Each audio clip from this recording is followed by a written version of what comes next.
बेटी बचाओ बेटी पढ़ाओ का प्रदेश प्रवक्ता मैं श्रवण चौधरी आप लोग के चैनल के माध्यम से सभी मिथिलावासी को होली का बधाई एवं शुभकामनाएं देता हूं। इस समय मैं दरभंगा में हूँ। हमारे साथ श्रवण चौधरी जी हैं, जो बीजेपी के प्रदेश प्रवक्ता है बेटी पढ़ाओ बेटी बचाओ अभियान की। बीजेपी में 2019 में इन्होंने ज्वाइन किया, लेकिन 2000 से ही समाज सेवा में इनकी भावना रही। और निश्चित तौर पे चाहे कोरोना हो और इस इलाके की जो सबसे बड़ी और गंभीर समस्या है वो है प्राकृतिक आपदा, बाढ़। बाढ़ में भी, सुखाड़ में भी या फिर कोरोना में, निश्चित तौर पे जो योगदान रहा उस पर चर्चा करेंगे। लेकिन सबसे पहले जानेंगे कि बीजेपी विश्व की सबसे बड़ी पार्टी है, बावजूद उसके आज भी नीतीश कुमार के पीछे लगी हुई है। छोटे भाई की भूमिका में है, तीसरे नंबर पार्टी के साथ, और प्रवक्ता है चूंकि, इसलिए सवाल बनता है तो क्या बीजेपी को सेल्फ डिपेंडेंट चुनाव लड़ना चाहिए 2025 का, या फिर नीतीश कुमार के सहारे ही चुनाव लड़ना चाहिए? क्या मानते हैं आप? आपकी पार्टी विश्व की सबसे बड़ी पार्टी है, लेकिन आज भी बिहार में तीसरे नंबर पार्टी के साथ है, और वो भी छोटे भाई की भूमिका में। तो एज ए बीजेपी वर्कर आप क्या मानते हैं कि क्या पार्टी को एक डिसीजन लेके अलग चुनाव लड़ना चाहिए या साथ में ही सही है? नहीं, हमारा ये मानना नहीं है। हमारा ये मानना है यदि हम बीजेपी एनडीए में रहते हुए सरकार में है और उसके सम्मिलित से चुनाव लड़के शुरू से ही नीतीश कुमार के साथ है, तो ये एक अपना विशाल हृदय दिखा रहे हैं हमारे पार्टी। ये हम लोग को अच्छा लगता है जी। कि बीजेपी और जदयू दोनों मिलके यदि सरकार बनाता है, कभी हमारा ज्यादा, कभी उनका ज्यादा, कभी उनका ज्यादा, कभी हमारा ज्यादा, जी। वो तो हमारा ही एलायंस पार्टी है। तो हम जी। लोग ये कभी नहीं मानते हैं कि हम यदि इस नाव से उतर गए तो पार उतर गए तो इस नाव को डुबा देना है, ऐसा हम नहीं मानते, हमारा पार्टी नहीं मानता। डबल इंजन की सरकार है बिहार में, सेंट्रल और स्टेट दोनों मिलके काम कर रहे हैं। तो निश्चित तौर पे आपका जो इलाका है, गौरा बौड़ाम, अलीनगर, कुशेश्वर स्थान का विधानसभा है, आज भी बहुत पिछड़ा है। और आज भी यहाँ बहुत विकास तो हुआ, इसमें कहीं कोई शक नहीं है। बहुत सारी पुल ऐसे बने जो नहीं बनने की वजह से बहुत लोगों को परेशानी थी। लेकिन आज भी कुछ इलाका ऐसा है जहाँ चलने के लिए ना सड़क की व्यवस्था है और पुल की स्थिति भी बहुत अच्छी नहीं है। तो क्या यहाँ से जो स्थानीय विधायक हैं, उनकी जिम्मेदारी नहीं बनती थी? देखिए, बहुत खुशी का बात है कि आपको थोड़ा बहुत कमी अभी भी दिख रहा है। जी। आज से यदि 15 साल 20 साल पहले आते आप, जी। तो जिस क्षेत्र का बात आप कर रहे हैं उस क्षेत्र में 3 महीना पानी भरा हुआ रहता था और रोड सड़क का तो कोई निशान ही नहीं था। जो आप जाएंगे, आप क्षेत्र में भी देखेंगे, जाएंगे पूछेंगे कि ये रोड कब बना, तो आपको बोलेगा 5 साल पहले। ये पुल कब बना, तो 10 साल पहले। ये पुल कब बना, तो 1 साल पहले। आपको नया पुल नया रोड ही आपको दिखेगा। जो ये सब विकास ही है। आपको कहीं बहुत ढूंढने के बाद एक दो जो गलती आपको मिला है, जी। ये डबल सरकार का ही देन है। जी। नहीं तो जब डबल सरकार जब नहीं था, तो रोड सड़क और पुल ये सब का तो कोई बात ही नहीं। लोग अपना भाग का बात समझता था कि इस बार यदि हमारा फसल उपज गया तो हमारा नसीब अच्छा तो है। उसी के खिलाफ ना जनता ने मैंडेट दिया आप लोगों को। तो इसीलिए तो इतना बड़ा काम हुआ है। आज जनता में जो आप देखेंगे, आज हमारा जो लोकसभा का ये इलेक्शन में जो 2.25 लाख वोट से जीत के आया, जी। हमारे सांसद गोपाल जी ठाकुर, जी। वो उनका मेहनत का देन है। जी। जितना रोड सड़क जी। पुल, सबसे बड़ा तो इनका देन हो गया कि ये मखाना बोर्ड जो लेके आ गए। जी। जो हम लोग हमारे जितने किसान भाई है, जी। यहाँ पे तो कोई इंडस्ट्री एरिया तो है नहीं, नहीं। पूरा किसानी है। वो जी। किसान पूरे खेत इंडस्ट्री एरिया बन गया मखाना से। हमको तो लगता है भविष्य में गेहूं मक्का तो पंजाब से लाना पड़ेगा, यहाँ पे पूरे मखान उपजेगा। अभी देखेंगे आप हम लोग जी। के गांव के तरफ, आप यहीं जाइएगा दूसरे पंचायत कन्हई कन्हई पंचायत में जाइएगा, बहुत सारा पंचायत में 1,000 1,500 रुपए कट्ठा लीज पे लेना शुरू कर दिया, 100-100 एकड़ 200-200 एकड़।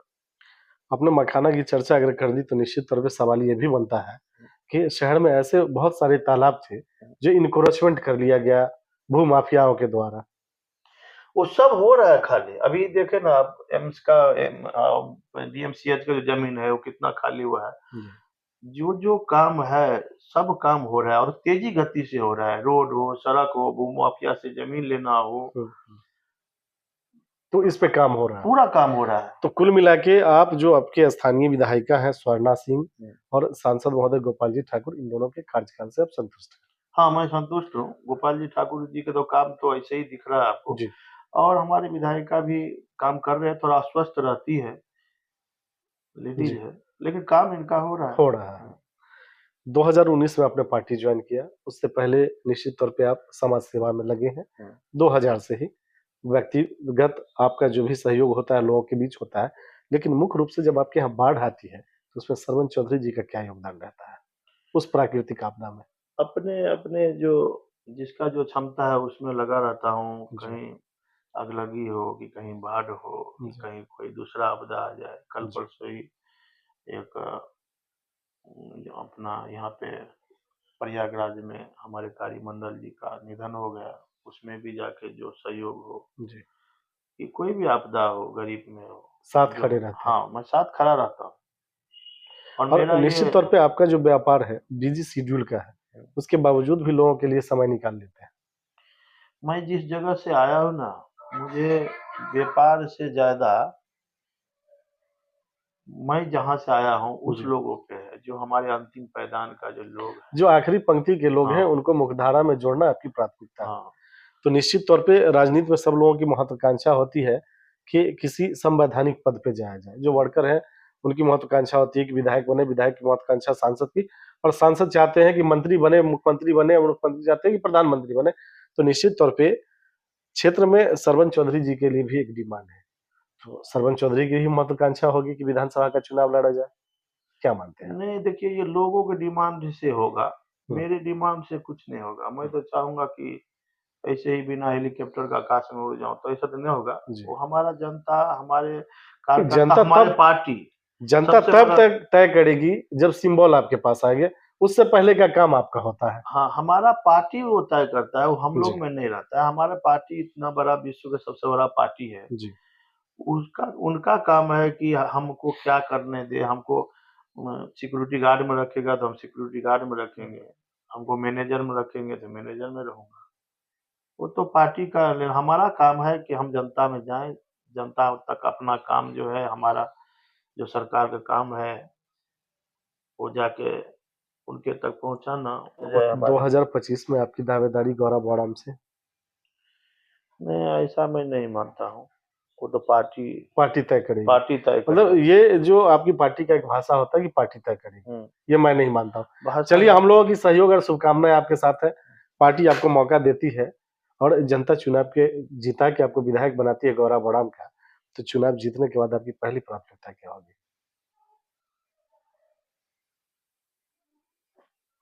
पहली प्राथमिकता तो जो जनता हमको जिताया, जी। उनका जो काम है, जी। सबसे पहले तो मैं शिक्षा में, एजुकेशन। हाँ, जी। वो मैं सोचूँगा कि जितने हमारे अति पिछड़ा जी। एसटी समाज में जितना जो मोहल्ला है, आखिरी पंक्ति के लोग हैं। हाँ, वहाँ पे हम शिक्षा की व्यवस्था करवाएँ। जी। हाँ, और स्वास्थ्य का, ये हमारा 2 पहला प्राथमिकता रहेगा। प्राथमिकताएं रहेंगी आपकी। निश्चित तौर पे एक बहुत बड़ा मुद्दा है पलायन, और इस इलाके में भी मजदूर वर्ग के लोग बाहर जाते हैं। तो क्या ये आपकी प्राथमिकताओं में होगा कि इसी एरिया में कुछ ऐसी व्यवस्था की जाए जिससे लोगों को रोजगार मुहैया हो? अभी जो ये काम हुआ है, ये जो मखाना बोर्ड आया है, जी। इस चीज़ को कोई भी आदमी साधारण ना ले। जी।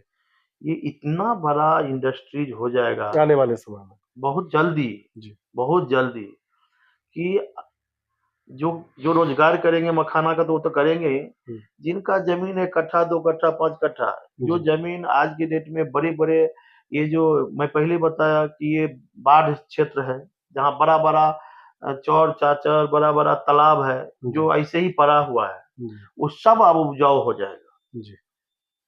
जिसको जो तो अपन मखाना बोर्ड का गठन होने के बाद ये आप मानते हैं कि जो पलायन की समस्या है उसका समाधान हो जाएगा? बहुत सारा जो निम्न वर्ग के हमारे लोग हैं, उनको तो बहुत सारा सुविधा होगा। जी। हाँ, बहुत बहुत सारा प्रॉफ़िट होगा और वो लोग भी काम रोज़गार में लग जाएँगे। जी। ये अभी थोड़ा-सा अभी समझ में नहीं आएगा, साल 2 साल में जैसे ही, अभी आप खुद ही देखिए, जी। पहला यदि मक्का, गेहूँ ₹2 ₹5 किलो था, तो किसान कितना परेशानी में हुँ। था। आप देखिए ना मखाना है, पिछले साल यदि आप खरीदने गए होंगे तो 400 से 500 रुपए किलो था। जी। अब आज हो 1000 के आसपास है। हाँ, 1000 नहीं 1700 के, 1000 आप सुने होंगे 20-25 दिन पहले, अच्छा। अभी 1500-1700 को हो गया है। जी। तो लोग सोचने वाला हर तरीका का रहता है, जो खाने वाला रहता है उसको लगता है कि बाप रे! अभी तो बहुत ज़्यादा महँगा हो गया, लेकिन हम ये नहीं सोचते, हम ये सोचते हैं कि हमारा किसान भाई का जो फसल है, जी। वो जितना महँगा होगा, जी। उतना प्रॉफ़िट होगा। बिल्कुल। तो ये हमको लग रहा है कि 4000-5000 रुपए किलो 2 साल में हो जाएगा। और जैसे ही 4000-5000 रुपए किलो होगा तो निश्चित रूप से सब लोग उधर जो आपको 10-15 हजार रुपया बाहर में मिल रहा है, तो तो लोग सब लोग छोड़ के यहाँ अपना ही खेती में उपजाना शुरू कर देगा और जी। अपना कमाना शुरू कर देगा। आज पंजाब में है, जी। पंजाब में तो खेती ही मुख्य है, जी। तो लोग ज़्यादा नहीं प्लान करता है। हमारे यहाँ गेहूँ, धान का बहुत ज़्यादा कीमत नहीं रहता है, बाढ़ आया, दहा गया, ये हो गया, वो जी। हो गया, तो इसीलिए ना है। जब वो बाढ़ वाला ही फसल हमारा सबसे मुख्य फसल हो जाएगा, जी। मखाना, तो हम क्यों जाएँ बाहर? तो आने वाले समय में आप ये मानते हैं कि बिहार के लिए क्रांति होगी मखाना? बिहार के लिए, खास करके मिथिला के लिए हुँ। ये वरदान साबित होगा हुँ। और ये देश-विदेश में नाम करेगा। ये मानते हैं आप? ये 100% होगा ही, मानता नहीं हूँ। हो गए। 100% होगा और संजोग से ऐसा तो कहीं न कि कहीं इसका श्रेय माननीय सांसद गोपाल जी माननीय ठाकुर सांसद जी को ही जाता है कि एयरपोर्ट हो, एम्स हो, आप एम्स देखिए, हुँ। एम्स हो गया, आईटी हो गया, ये जितने हाईवे, ये देखिए केंद्र सरकार से जो चीज़ आता है, वो जी। तो हमारा सांसद ही ना करेगा। मैं बिल्कुल, बोलूँगा बिल्कुल, कि मैं बिल्कुल। कर दिया तो कैसे होगा? नहीं हो पाएगा, जो जी। राज्य सरकार से आया, वो राज्य सरकार ही ना जी। करेगा। तो केंद्र सरकार से जो आया, जी। वो तो हमारा सांसद जी वही है। जी। दरभंगा के ही लोकप्रिय सांसद गोपाल जी ठाकुर जी हैं। तो मैं तो उनको ही श्रेय दूँगा और देना भी चाहिए सबको। बिल्कुल। निश्चित तौर पे अगर काम अच्छा होता है तो उसका श्रेय मिलना चाहिए। तभी ज़्यादा काम करेगा ना लोग। जी। अपने क्षेत्र में बड़ी समस्या क्या मानते हैं? बाढ़ का ही है। बाढ़ की समस्या। जी। स्वास्थ्य और शिक्षा में काम हुआ है? स्वास्थ्य शिक्षा में काम हुआ है। काम हुआ। जी। आपके स्थानीय सांसद कौन हुआ? मेरा स्थानीय सांसद ये अपना नहीं समस्तीपुर के शांभवी चौधरी। संभवी चौधरी। दर्शन होता है उनका? जी होता है। होता है, आते हैं। जी। लेकिन जैसे आना चाहिए वैसे नहीं होता। जैसे गोपाल जी ठाकुर उपलब्ध हो जाते हैं वैसे उपलब्ध रहते हैं? हाँ, वो ऐसा नहीं है। नहीं है। नहीं। आपका जो गौरा बड़ाम विधानसभा है, वैसे वहाँ उस विधानसभा में कैसे लोगों को जरूरत है? यही जो समाज का सेवा करे, जी। स्थानीय मान लीजिए जमीनी स्तर पे जी। काम करे, या ऐसे लोगों का आना चाहिए जो अपने परिवार का भरण पोषण करे? नहीं वैसे आदमी को नहीं आना चाहिए। तो वैसे लोग कोई नजर में है जो परिवार के अलावा भी जनता का सोचे? वो तो सरपंच जी ही है। सरपंच हाँ जी। जी। क्यों लगता है आपको कि सरपंच जी जनता के लिए सोचेंगे? इसलिए लगता है कि वो तो अभी राजनीति में 5-6 साल से आए हैं, उससे पहले ही वो बहुत आदमी को सेवा किए हैं। जो भी आदमी को जो चीज़ की ज़रूरत होता है, उसमें वो एक्टिव रहते हैं। सहयोग उनका सहयोग रहता है हर चीज़ में, चाहे शादी में हो, कोई किसी को परेशानी जो भी हो, जी, हर कोई भी परेशानी हो तो उसमें वो हर समय खड़ा रहते हैं। राजीव चौधरी हमारा नाम हुआ। कौन से पंचायत से है? हम पोखरम नॉर्थ से हैं, जी। पैक्स अध्यक्ष हैं वर्तमान में। ये समस्या आज भी क्या मानते हैं आप अपने विधानसभा क्षेत्र में? समस्या बहुत सारी समस्या ऐसी है जिसका निदान एनडीए की सरकार में हो चुका है। जैसे स्वास्थ्य हो, शिक्षा हो, सड़क हो, हर एक क्षेत्र में जो है मोदी और नीतीश जी की जोड़ी ने जो है बहुत सारा विकास किया है, उसमें कमी नहीं है। लेकिन स्थानीय जनप्रतिनिधि ऐसा होना चाहिए जो आम जनमानस की आवाज उठाए, आम जनमानस के सुख दुख में साथ रहे। वैसा जनप्रतिनिधि का जरूरत है, जो अभी कमी महसूस हम लोग को हो आपके रहा है। नजर में कौन है ऐसी जनप्रतिनिधि? अब जैसे आना चाहिए, मतलब जो है, अब जैसे लीजिए गौरा बोराम विधानसभा है, लेकिन गौरा बोराम विधानसभा में जो देख रहे हैं वर्षों विगत 10 वर्षों से हमारे सरवन चौधरी जी जो भारतीय जनता पार्टी से जुड़े हुए हैं, उसके प्रदेश प्रवक्ता हैं बेटी बचाओ बेटी पढ़ाओ के, उन्होंने बहुत सारा काम किया है। किसी के घर में आग लग गया तो समय पर राहत हो, डॉक्टर हो, हर चीज मुहैया कराने के लिए मौजूद रहते हैं। कहीं पर मस्जिद और मंदिर बनाने के विषय हो, उसमें जो आर्थिक सहयोग होता है वो देने का काम करते हैं। हजारों लोगों को जो है ये यहाँ से लेकर के महाराष्ट्र और पुणे में जो है रोजगार देने का काम किए हैं। वहां पर विकास की जहां तक बात है, अगर कहीं पर सड़क नहीं है उसमें भी अपना आर्थिक सहयोग दे करके बनवाने का काम करते हैं। वहां पर जा करके गरीब गुरबा का बेटी का विवाह हो उसमें भी सहयोग करते हैं। हर एक सुख दुख में मिथिलांचल में, दरभंगा जिला में, चाहे कहीं भी कोई भी विधानसभा हो, ज्यादातर गौरा बोराम, लेकिन जहां पर इनको महसूस होता है, अभी आप लोग देख लीजिए कल परसों में अलीनगर में आग लगा है, भीषण आग लगा है, इनको उससे कोई लेना देना नहीं, लेकिन वहां पर जाकर के मानवता के नाते बहुत सारा सहयोग किए हैं। उन लोगों को न खाने का चीज था न कुछ, हर एक चीज का पैकेट पहुंचाने का काम किए हैं। 2 ठो जो है विवाह होने वाला था लड़की, उसका घर का सारा जेवरात पैसा जल गया, उसको भी आर्थिक सहयोग किए हैं। अभी यहाँ पर लगमा में जग होने वाला है, उसमें भी 1,01,000 रुपया देने का काम किया है। पूरा दिन रात अनवरत इनका जो है काम जो है सहयोग में, और आम जनता की चिंता जो है इनको सताए रहती है। दिन रात कोई एसीडीसी छोड़ करके और गरीब गुरबा के बीच में रहने का काम करते हैं। है कि ऐसे लोग को जो है आगे बढ़ के मतलब जो है सो प्रतिनिधि के रूप में और ये विधानसभा में मतलब ये नेतृत्व करने के लिए आगे आना चाहिए। ये आप बगल के गौरा बोराम विधानसभा में जब जाइएगा, आम जनमानस से जो आप फीडबैक लीजिएगा, तो आम जनमानस का एक ही पुकार है, जो ऐसे समाज सेवी को हमारा अगर जनप्रतिनिधि होगा तो विधानसभा में हमारा आवाज उठेगा, गरीब गुरबा का आवाज उठेगा, उसका जो सुख दुख है उसमें साथ रहने वाले उनका आवाज उठाएंगे, और उनका हर विकास के क्षेत्र में जो है हर आम जनमानस का जो है बहुत बड़ा कल्याण होने वाला।